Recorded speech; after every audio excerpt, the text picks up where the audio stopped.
Bienvenidos a todos. Vamos a comenzar el estudio del día de hoy. En estas últimas semanas hemos tenido, pues obviamente, muchos eventos que nos hablan acerca de la fragilidad de la vida, de esta situación en la que muchos de nosotros nos vemos reflejados, pero pues también una realidad que no podemos hacer a un lado.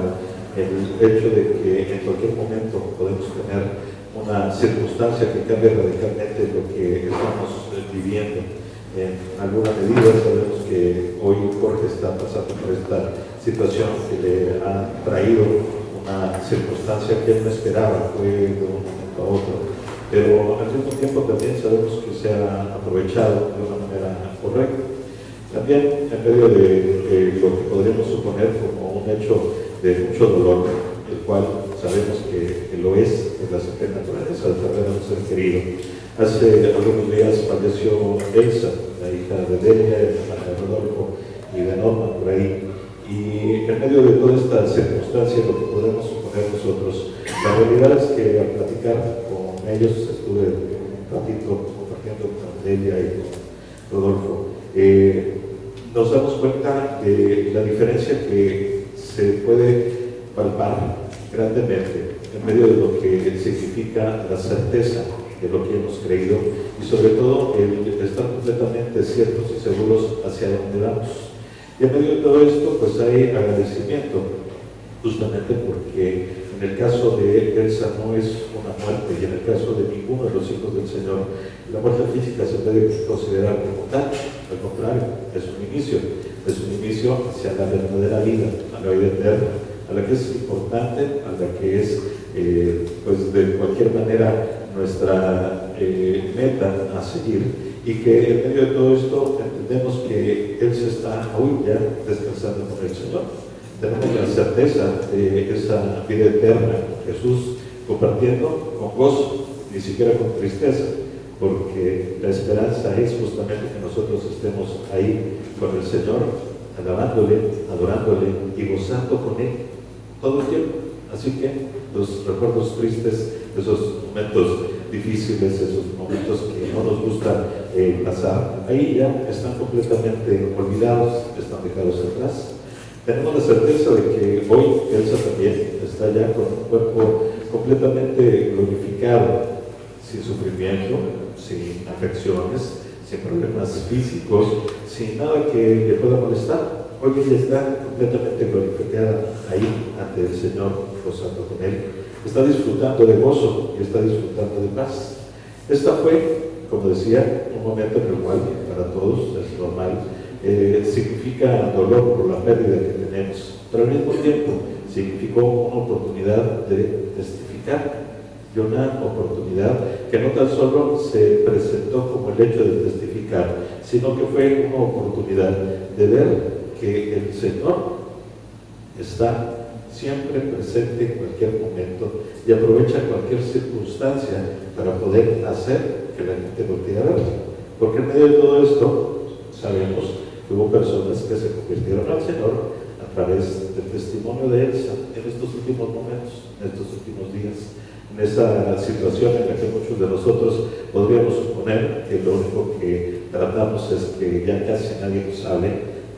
Comentábamos con Rodolfo justamente esta situación en la que el mundo, la mayoría podría suponer que lo que quiere la familia es que ya nos dejen un ratito tranquilos, que ya no haya llamadas, que no haya visitas, porque lo que quieren es vivir el duelo, vivir ese dolor. Pero me comentaba Rodolfo que al contrario de lo que la gente podría estar esperando, lo que ellos querían era justamente háblenos, vengan, visítenos, porque les queremos compartir de la realidad de lo que vivimos nosotros como creyentes.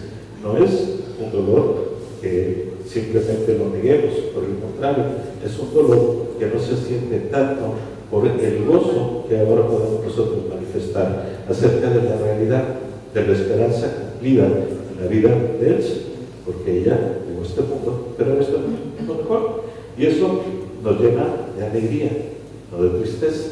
Y en medio de esta circunstancia es que nosotros debemos de entender que en cualquier momento cualquier parte de nuestra vida que se esté presentando. Es un buen,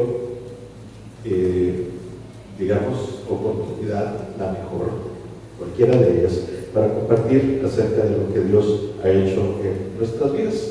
Es importante en medio de todo esto reflexionar acerca de cuál es la realidad y por qué el Señor tuvo en algún momento misericordia de nosotros y nos da la oportunidad de conocerlo. Vamos a leer un par de pasajes para poder empezar ya con lo que es el tema central del día de hoy. Y uno de ellos es uno conocido, que la mayoría lo sabe de memoria, pero que quien no, pues vamos a leerlo.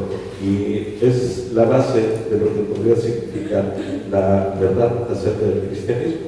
Es en el libro de Juan, en el capítulo 3. Vamos a leer los versos 16 y 17.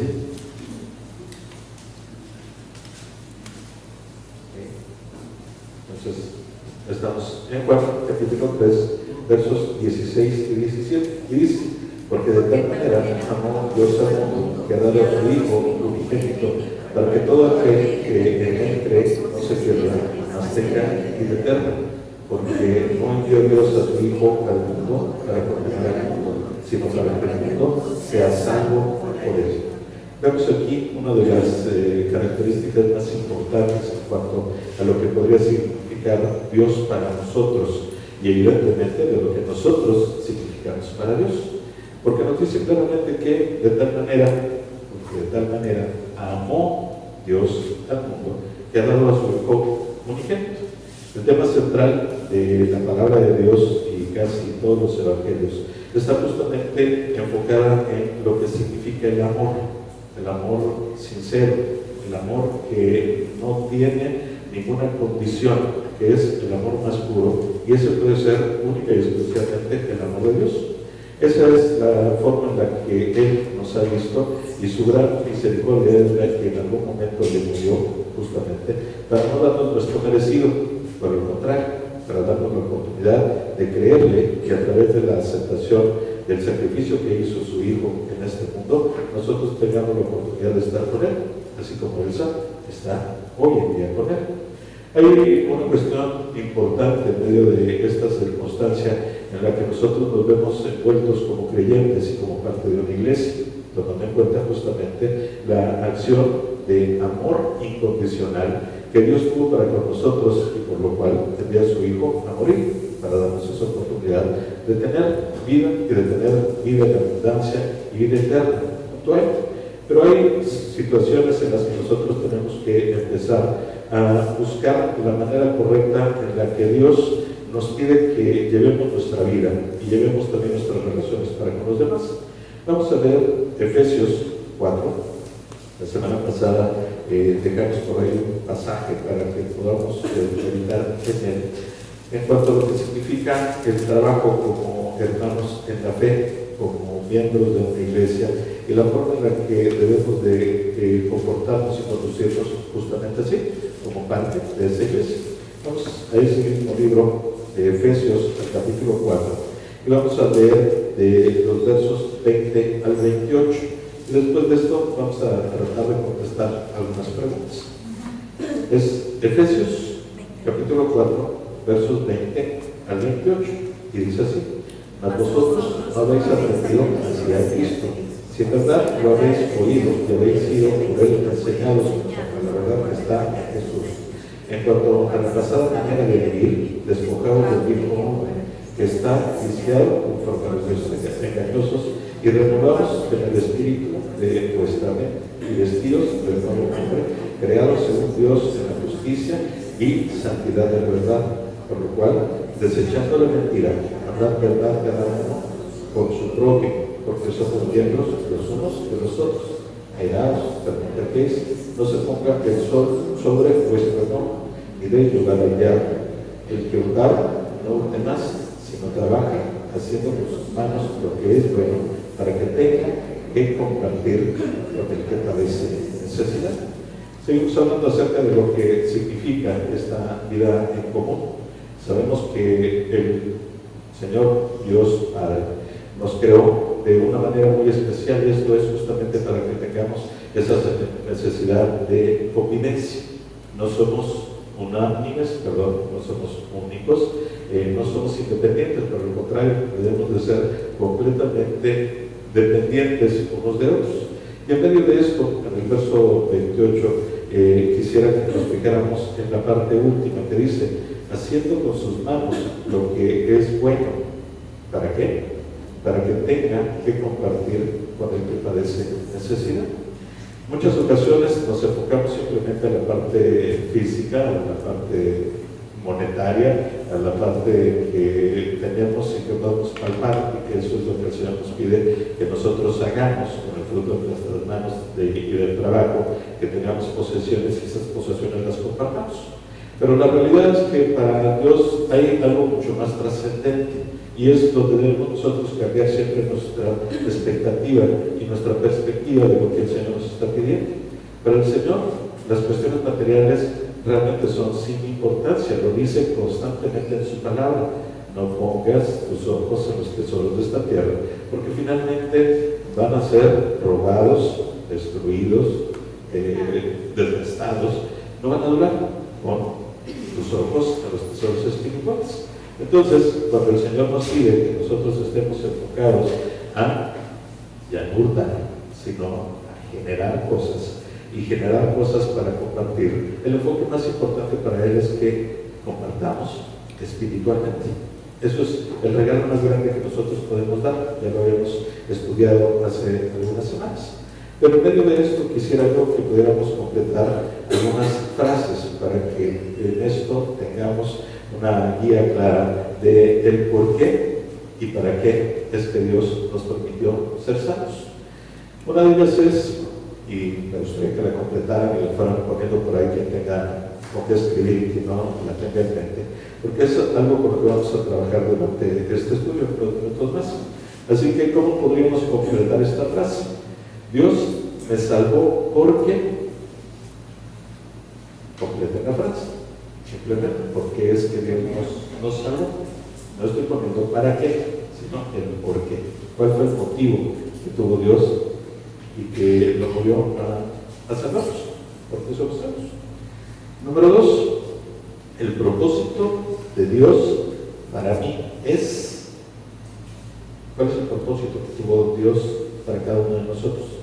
Hay propósitos muy personales, hay propósitos muy generales, pero finalmente vamos a tratar de enfocarnos acerca de cuál sería este concepto muy global acerca de cuál es el propósito de Dios para cada uno de nosotros. Así que completemos la frase. El propósito de Dios para mí es. Y el tercero, me parezco más a Jesús cuando ¿qué? Cuando me transformo, cuando hablo, cuando me duermo, cuando ¿qué hago? Es cuando yo me estoy pareciendo más a Jesús.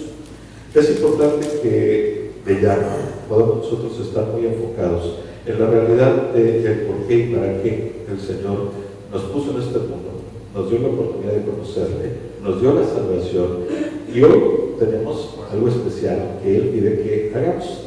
Así que de ahí vamos a empezar a tomar un poquito el enfoque acerca de lo que va a ser el camino nuestro para todo este año, y que debería ser no solo este año, sino para todo el resto de nuestra vida, el tiempo que dure, porque es importante entender que Dios tiene un propósito para cada uno de nosotros, y de aquí vamos a empezar a entender.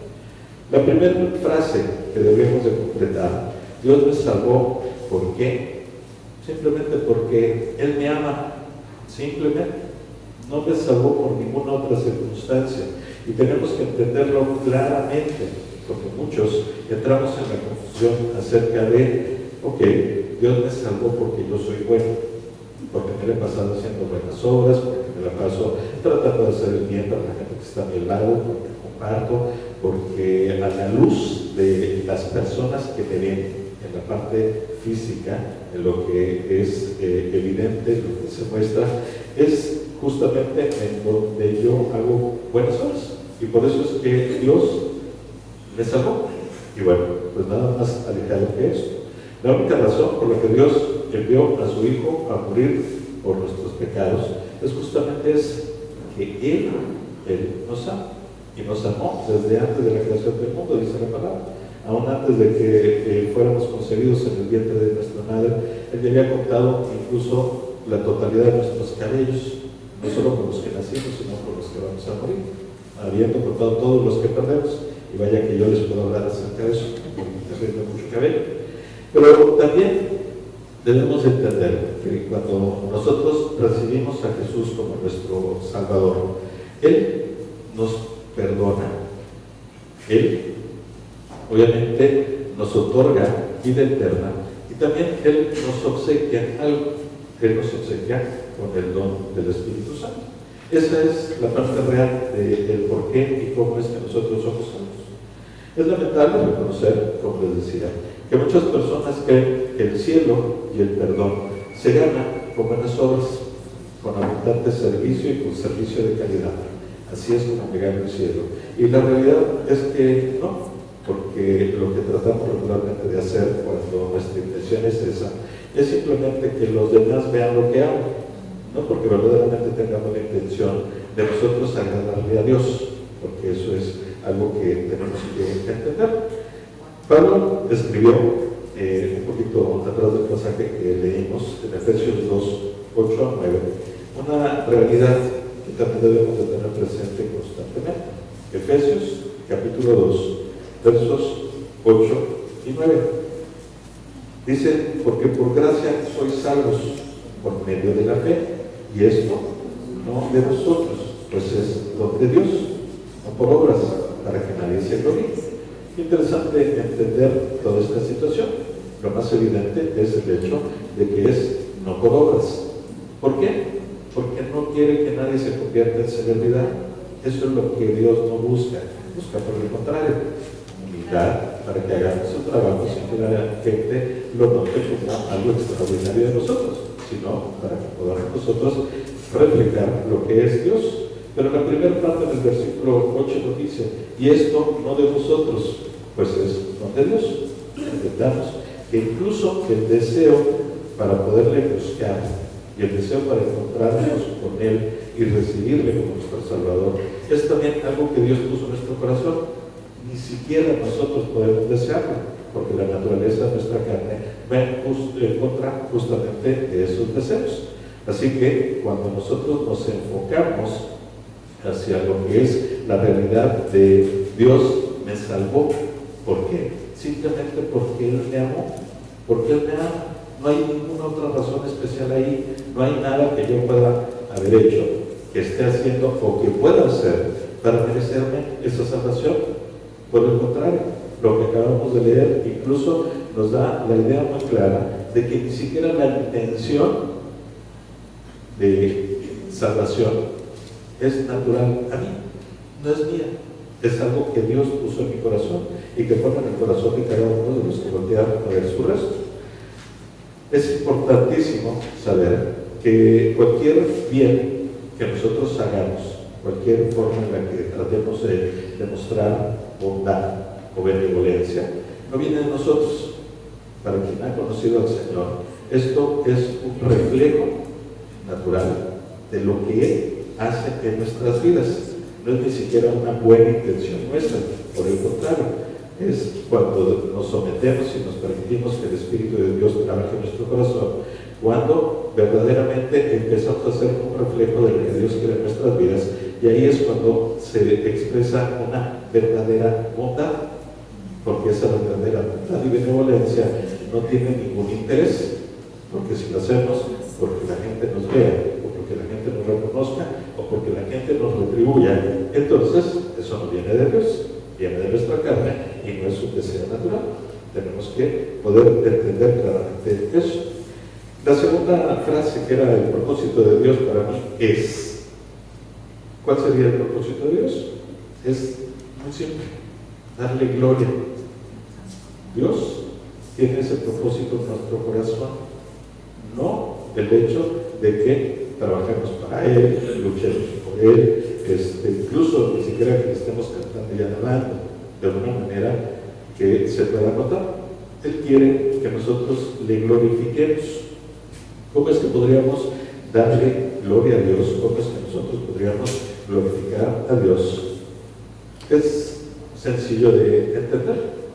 Él nos salvó para ser ejemplo a otros de cómo su amor y su misericordia obran en y por medio de una vida humana, una vida transformada.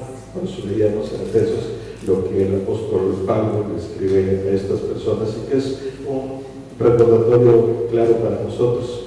Tenemos que transformar nuestra vida para que la gente se pueda dar cuenta justamente de lo que Dios hace en medio de una vida de una persona normal, de una persona pecadora, de una persona que no tendría derecho por ninguno a poderse suponer o ser llamado hijo de Dios. Pero por el contrario, en nuestra circunstancia y en la forma en la que hoy nosotros sí podemos decirle Padre, es que Él va a necesitar que nosotros permitamos justamente ser ese ejemplo de lo que Dios puede hacer por y a través de nosotros. Muchos pensamos que la única razón de la salvación es ir al cielo, y es obviamente una parte importante. La vida eterna, esa promesa, es algo que nos mueve hacia tener la tranquilidad y la certeza de lo que va a pasar con nosotros cuando partamos de este mundo. Pero no es la única razón. Dios tiene obviamente muchas otras circunstancias que pide que nosotros podamos estar cumpliendo en medio de este mundo, en esta vida de carne, en donde nosotros estamos. Y una de ellas, como les decía, es el hecho de poder nosotros ser un ejemplo de cómo Dios transforma las vidas. Dios nos salvó para que seamos un ejemplo de su naturaleza. ¿Cuál sería la naturaleza de Dios? Esencialmente, amor. Eso es lo que podemos nosotros entender. ¿Qué significa el amor? Bueno, significa el que podamos nosotros hacer algo para alguien más sin esperar nada a cambio. Eso sería una de las principales traducciones que podríamos nosotros tener de lo que significa el amor que tiene Dios. Es un amor sacrificial, es un amor que se da por completo a otros sin esperar nada a cambio, aun gastándose por completo. No importa. Esa es la mejor forma en la que nosotros podríamos traducir o demostrar el amor de Dios. Lo vemos en el primer pasaje que leíamos: de tal manera amó Dios al mundo que dio a su Hijo unigénito. ¿Y para qué lo dio? Para que viniera a esta tierra, para que probara que aún en carne podía ser completamente santo. No se dejó caer en medio de la tentación. Él no tuvo en ningún momento un tropiezo en este mundo, pero al final murió. Él dio su vida. La palabra dice que murió en una cruz, pero también nos confirma que Él dio su vida al final. Él no murió por las heridas ni nada de esto, sino Él entregó voluntariamente su vida y derramó su sangre para poder abrir la puerta para que nosotros tuviéramos esta posibilidad de ir a estar con Él, a estar junto al Señor y estar ahí reinando en este mundo que nos ofrece con perfección a través de la vida eterna. Pero es importante que nosotros entonces estemos enfocados a que Dios nos salvó también para que fuéramos ejemplos de su naturaleza. Tenemos que hacer la clase de obras que Jesús haría si Él estuviera en nuestros zapatos. ¿Qué podríamos nosotros suponer? Hace algún tiempo conocí a una persona que traía una pulserita de estas que se tejan y que le pueden escribir cosas sin nombres. Y en medio de ello la leí y me pareció muy curioso porque tenía una pregunta y decía: ¿qué es lo que Jesús haría? Y era un recordatorio constante para que en los momentos en los que tuviera que tomar él alguna decisión no se olvidara de que el primer lugar a donde debería de ir y encontrar o buscar consejo era justamente a la de Dios. Y esa pregunta era muy clara: ¿qué es lo que Jesús haría en el momento que Él estuviera ahí? No importaba cuál circunstancia se hubiera presentado, simplemente la pregunta era clara: ¿qué es lo que Jesús haría? ¿Jesús mentiría? ¿Jesús defraudaría? ¿Jesús abandonaría? ¿Jesús cerraría los ojos? No lo creo. Entonces, Esa es una de las cuestiones por las cuales nosotros nos debemos de ver motivados a poder generar un reflejo de lo que el Señor es y también poder ser un ejemplo de lo que el mismo Jesús nos dio como ejemplo cuando pasó por este mundo. Es importante verlo ahí. El deseo de Dios es de manifestar su carácter a través de nuestras personalidades, nuestras habilidades. Y eso es importantísimo el que nosotros lo podamos entender claramente. ¿Cómo podemos glorificar a Dios? Bueno, pues Dios nos capacitó. Él ya nos regaló el don del Espíritu Santo. Él mora en nuestro corazón. No estamos ya solos, tenemos al propio Dios en la forma de su Espíritu en nuestro corazón. Y si tenemos esa circunstancia hoy ya en nuestra vida, pues evidentemente va a empezar a tomar el mando, si se lo permitimos, de nuestra propia vida. Y en medio de todo esto, bueno, pues Dios nos creó con cierta personalidad. Él ya nos hizo así. La personalidad no se transforma, lo que se forja es el carácter.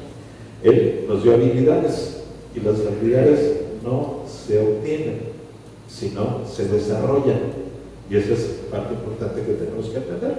¿Qué es lo que Dios quiere entonces a través de habernos dado esta oportunidad? ¿Cuál es el propósito de habernos permitido ser salvos? Pues justamente que echemos mano de esa personalidad y esas habilidades para poder demostrar no nuestro carácter, sino el carácter de Dios. ¿Cómo?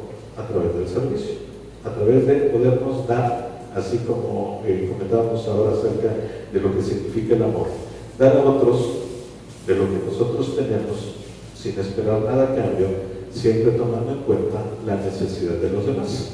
Eso sería un punto importante que debemos de poder estar masticando constantemente.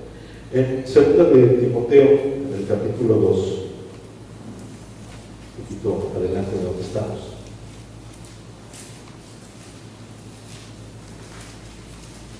el apóstol Pablo, en medio de las instrucciones que le da a su discípulo Timoteo, alguien a quien le llega a nombrar como hijo amado, sin que realmente haya sido su hijo, nos deja un ejemplo claro. Es 2 de Timoteo, en el capítulo 2, y vamos a leer los versos 20 y 21, donde también nos podríamos nosotros enfocar acerca de lo que significa justamente el poder ser instrumentos del carácter de Dios.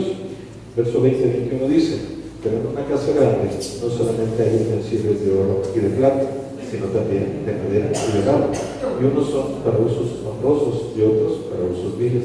Así que si alguno se limpia de estas cosas, será instrumento para honra, santificado, útil al Señor y dispuesto para toda buena obra. Eso sería la parte central de lo que es el propósito de Dios. Y eso sí, es la parte que nos corresponde a nosotros, porque tiene que ser un acto voluntario. Dios no quiere que nosotros estemos obligados a hacer algo. Por el contrario, siempre nos ha dado la oportunidad de decidir y de elegir. Pero en medio de esa prioridad que tenemos en nuestra vida, de ser nosotros mismos los que decidimos o elegimos qué hacer o hacia dónde ir, pues tenemos también el compromiso y la responsabilidad de elegir correctamente. Y elegir correctamente es justamente tratarnos de transformar de la manera en que nosotros podamos llegar a ser utensilios. Dice, así que si alguno se limpia de estas cosas, será instrumento, primero, para honra. Segundo, santificado. Y tercero, lo más importante, útil al Señor y dispuesto para toda buena obra. Repito, la intención de ser bondadoso no es algo que salga naturalmente de nuestro corazón, en nuestra vida. Es algo que Dios pone en nuestro corazón. Y tenemos esa necesidad de responder hacia lo que Él nos está llamando. ¿Cómo lograr justamente que seamos nosotros instrumentos útiles? Bueno, pues esto es cuando permitimos que el Espíritu de Dios, el Espíritu Santo, obre en nosotros y también por medio de nosotros. El propio apóstol Pablo decía que es necesario que yo mengüe para que Él crezca. Y esa es una cuestión primordial en medio de la vida de todo creyente, porque cuando nosotros insistimos en vivir nuestra vida desde nuestra propia óptica, utilizando para nuestro beneficio los talentos que Dios puso en nuestro corazón, las habilidades que puso en nuestra vida, estamos siendo totalmente incongruentes. ¿Por qué? Porque la realidad es que todo esto se requiere justamente de una manera distinta. Pero para que se logre, necesito ir yo disminuyendo en mis propias intenciones, en mis propias necesidades, y permitiendo que el que tome el timón de mi vida sea el Espíritu Santo, que sea Dios mismo, el que esté llevándome por cada uno de los pasos, por cada uno de los caminos, por cada una de las rutas que Él quiere que verdaderamente esté pasando. Aunque no nos parezca algo correcto, aunque muchas veces nos pidan cosas que no sean del todo, y sobre todo en esta parte de la razón, congruentes. Muchas veces estamos atorados justamente en esta parte de cómo Dios te pide que haga algo que es absurdo. Recuerdo por ahí una anécdota que se ha hecho en otros lugares, en la que hay un hombre al cual Dios le pide que vaya y empuje una roca que está en medio del camino, una roca gigantesca, porque está estorbando su paso, y él le dice, bueno, pues ve y empuja la roca. Y pasa un día, pasa otro día, y él insiste en empujar la roca y demás hasta que se harta, y le dice, Señor, ¿por qué me pediste que fuera esta roca si no la puedo mover ni un milímetro de su lugar? Y Dios le contesta, bueno, ¿quién te dijo que la intención era que la movieras? La intención era que te fortalecieras haciendo un ejercicio diario, tratando de mover esa roca, porque la realidad está pasando esa roca por un lado. Adelante, tengo algo grande para ti, y ya te fortaleciste, y ya te ejercitaste, y ya lograste el propósito que yo tenía en tu vida. Entonces tenemos que empezar a entender que justamente la manera en la que Dios trabaja es así, el poniendo en nuestro corazón la intención de que nosotros transformemos nuestra vida para poder ser instrumentos útiles para su gloria. Pero ¿cómo hacerlo? Pues obviamente haciendo que el Espíritu de Dios sea el que comande nuestro corazón. Empezamos nosotros a reflejar su compasión y su amor, evidentemente su misericordia, cuando permitimos que las cosas se vayan transformando en nuestra vida. Va a ser algo que vamos a notar nosotros, pero que también va a notar el mundo, cuando nos permitimos hacer las cosas conforme Dios nos pide que las hagamos, pero sobre todo cuando permitimos que Él sea el que comande nuestra vida. Al hacerlo, y cuando estamos haciendo ese reflejo de compasión, de amor y de misericordia, nos convertimos en testigos suyos de inmediato, y así le vamos a traer a ellos, a Él, complacencia y honra y gloria. Eso es una cuestión primordial. Pero también vamos a ser los mejores testigos y las mejores herramientas para que la gente que nos rodea voltee a ver al Señor, no por el hecho de lo que hablemos, no por lo que estemos tratando de compartir, sino por la manera transformada de vivir, que eso es la parte más fuerte que tenemos nosotros como compromiso, y es el testimonio más poderoso que podemos utilizar para poder compartir de Dios. Es importante que lo entendamos desde ahí.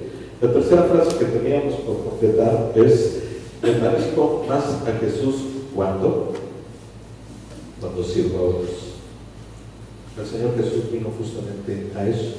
Muchas personas creen que parecerme más a Jesús es ser cada día más bueno, cada día más puro en mi persona, que cada día estudie más de sus palabras, que cada día memorice más versículos, el que cada día pueda manejar mejor la forma de llevar las cosas hacia afuera. Y es realmente algo que va en contra de lo que verdaderamente Dios quiere. No porque no sea importante, por el contrario, es parte de esta formación y de este trabajo y este crecimiento que necesitamos cada uno de nosotros. Pero la realidad es que el ser cada día más parecido a Jesús significa que cada día podemos nosotros convertirnos en verdaderos siervos, en verdaderos servidores. Quisiera hacer una comparación de lo que Dios no quiere que seamos. Hubo un momento en la vida del Señor Jesucristo, estando con sus discípulos, rodeado de ellos, en un momento complicado, porque es la tercera vez que anuncia lo que va a ser su muerte, y está ahí reunido con los apóstoles, y podríamos nosotros creer que cuando el Señor Jesús está anunciando nuevamente el hecho de que va a tener que pasar por este sufrimiento, por ser crucificado, por la muerte, pues sería un momento como más solemne, más reflexivo para los que estaban junto con él, y que deberían de haber reaccionado de una manera en la cual de inmediato le pidieran: no, Señor, ¿qué vamos a hacer? ¿Cómo vamos a sacar las cosas adelante? ¿De qué manera podríamos estar? O como lo escuchamos en otras ocasiones en su misma palabra, el que le dijeran: no, Señor, no puedes pasar, no puedes morir, no te puedes ir de nuestro lado. Pero sorprendentemente encontramos una situación totalmente distinta a eso. Vamos a ver en el libro de Mateo, en el capítulo 20,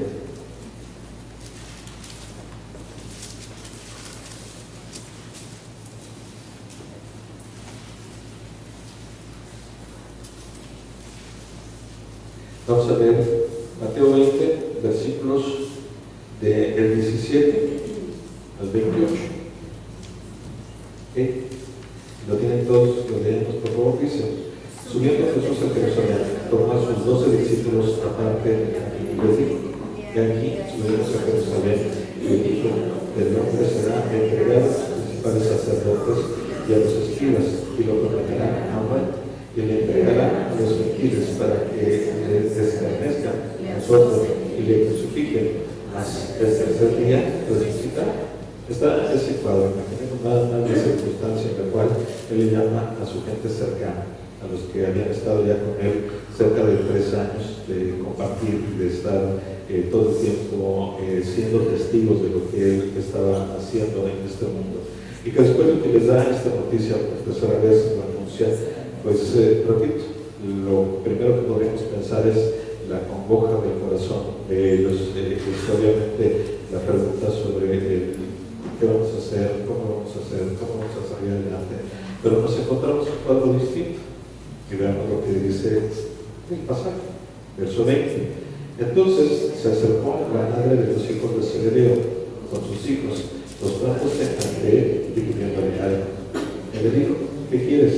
Ella le dijo: ordena que en tu reino se sienten estos 2 hijos míos, el uno a tu derecha y el otro a tu izquierda. Entonces Jesús respondiendo dijo: no sabéis lo que pedís. Podéis beber del vaso que yo he de beber y ser bautizados con el bautismo con que yo soy bautizado. Y ellos le dijeron: podemos. Él les dijo: a la verdad, de mi vaso beberéis, y con el bautismo con que yo soy bautizado seréis bautizados. Pero el sentaros a mi derecha o a mi izquierda no es moderno, sino aquellos para quienes está preparado por mi Padre. Cuando los 10 oyeron esto, se enojaron contra los 2 hermanos. Entonces Jesús, llamándolos, dijo: ¿sabéis que los gobernantes de las naciones se enseñorean de ellas, y los que son grandes ejercen sobre ellos potestad? Mas entre vosotros no será así, sino el que quiera hacerse grande entre vosotros será vuestro servidor, y el que quiera ser el primero entre vosotros será vuestro siervo. Como el Hijo del Hombre no vino para ser servido, sino para servir y para dar su vida en rescate por muchos. Ahí está la respuesta de cómo nos podríamos parecer más a Jesús, evidentemente convirtiéndonos en siervos. Pero vemos lo que es el deseo de la carne natural.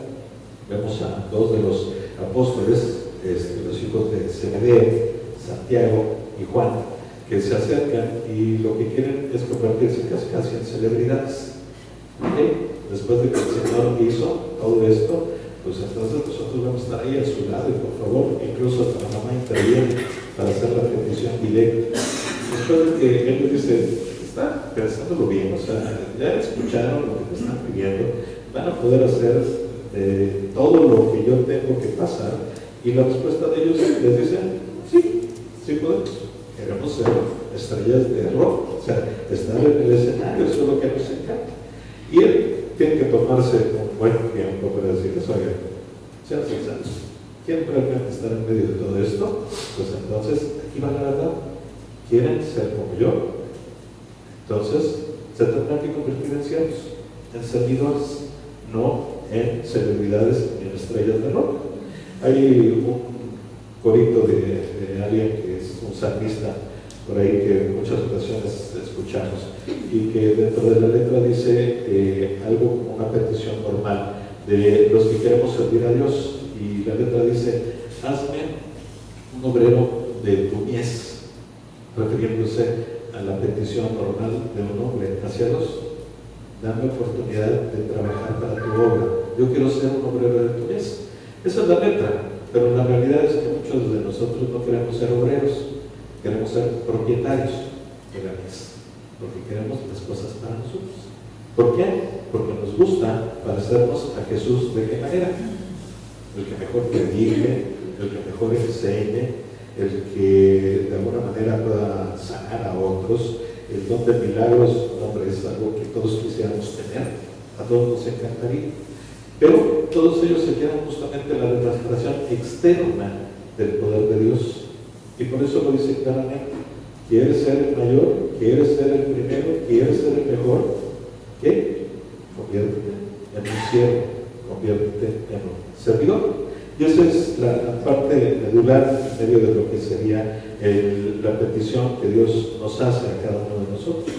Él nos salva porque simplemente nos amó, no porque seamos buenas personas, ni mucho menos, ni porque nos hayamos ganado el cielo tampoco a través de nuestras buenas obras, y que de alguna manera podemos manipular completamente a Dios. Sabremos que su propósito es darle gloria a Él. La única manera de glorificarle es permitiendo que el Espíritu Santo, que ahora para nuestros corazones, nos transforme completamente y nuestra vida sea totalmente distinta y podamos cambiar de ser celebridades a ser servidores. Obviamente, para que nosotros nos podamos parecer realmente al Señor Jesús, pues tenemos que hacer un cambio completo, una transformación, como leíamos en el pasaje de Efesios. Tenemos que morir al viejo hombre, tenemos que revestirnos de nuevo, tenemos que cambiar la vieja manera de vivir, incluso nuestro entendimiento se tiene que renovar. Esa transformación va dirigida hacia el hecho y hacia la necesidad de que nos convirtamos justamente en ejemplos de lo que Jesucristo hizo en este mundo, que fue servir. Somos más semejantes al Señor Jesucristo cuando servimos como Él sirvió.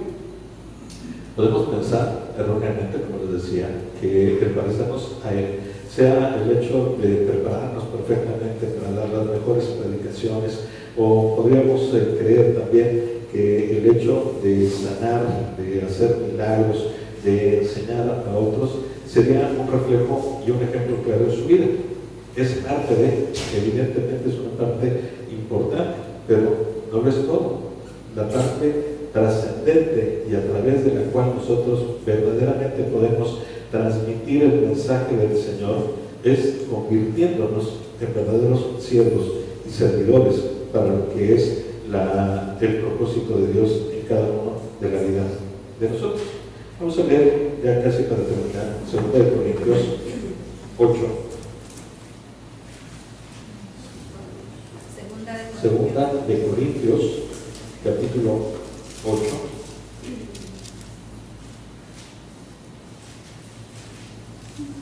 El verso 9.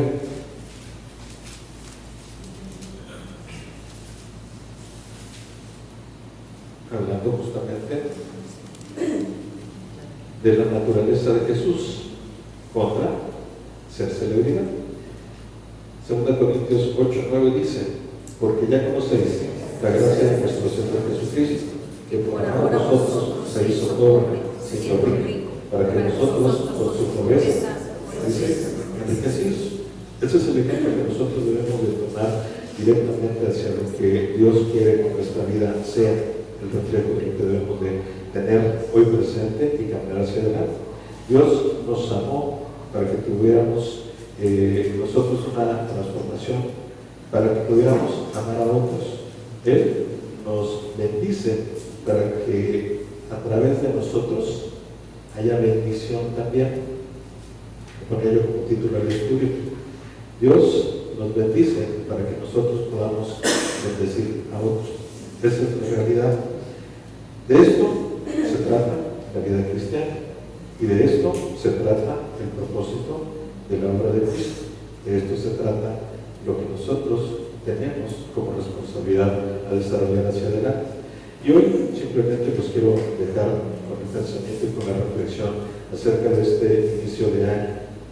La semana pasada hacíamos la pregunta si dentro de nuestra lista de propósitos para este año deberíamos de incluir algo que sonara como: mi propósito de este año es poder ser amigo de Dios, porque hubo ejemplos de amigos de Dios en su palabra. El deseo debería ser transformarnos para poder también ser llamados amigos de Dios. ¿Cómo poder hacer esto? Y esa es la invitación final para este día. El que busquemos en nuestro corazón, que nos pongamos en este momento de una relación cercana y estrecha con el Señor, que busquemos, como la película que estuvo pasando hace tiempo, nuestro cuarto de guerra, para poder estar tranquilos, sin distracciones, comunicándonos con el Señor para que Él nos muestre el camino y para que Él nos revele en nuestro corazón cuál es el propósito que tiene, cómo es que podíamos nosotros glorificarle a Él, de qué manera el Espíritu de Dios nos está pidiendo que volteemos hacia derecha o hacia izquierda, que nos dejemos guiar por Él, que nos dejemos transformar por Él, pero sobre todo que tengamos una visión clara en nuestra mente. ¿Por qué nos salvó Dios? Para glorificarle, para servir a Él, para hacer obra en medio de su Evangelio, para traer gente a Cristo, para anunciar las buenas nuevas, pero sobre todo para servir y con esto testificar el amor de Dios para el mundo. Oremos, por favor. Señor Dios, gracias te damos nuevamente por tu presencia aquí, en medio de este lugar, en medio de nosotros, Señor. Gracias también por tu presencia en nuestros corazones a través de tu Espíritu. Te pedimos, Señor, muy en especial este día, que tú trabajes en nuestro corazón y que reveles claramente en nuestra mente cuál es el propósito que tienes tú, en particular para cada uno de nosotros. La misión es llevar el Evangelio a toda criatura que lo haya escuchado, Señor, para darle la oportunidad de poder salvar su alma y de tener la posibilidad de vida eterna. Nuestro llamado, Señor, es a servir. Revela en nuestro corazón en dónde quieres que sirvamos. ¿Cuál es el propósito por el cual nosotros estamos aquí, en este cuerpo, en esta iglesia? Y de qué manera, en esa forma unánime del Espíritu, podemos trabajar para que nuestro cuerpo sea no tan solo una iglesia en la cual se congregan personas, sino sea una fuente de agua viva para la gente que nos rodea. Yo te doy las gracias, Señor, porque sé que tú estás trabajando ya en nuestros corazones, sabiendo nuestra mente. Pero sobre todo, gracias, Señor, porque nos das la oportunidad de tener gozo y paz en ti, pero sobre todo también la posibilidad de ser instrumentos para tu gloria. Gracias te damos en el nombre de Jesús. Amén. Que tengan una buena semana.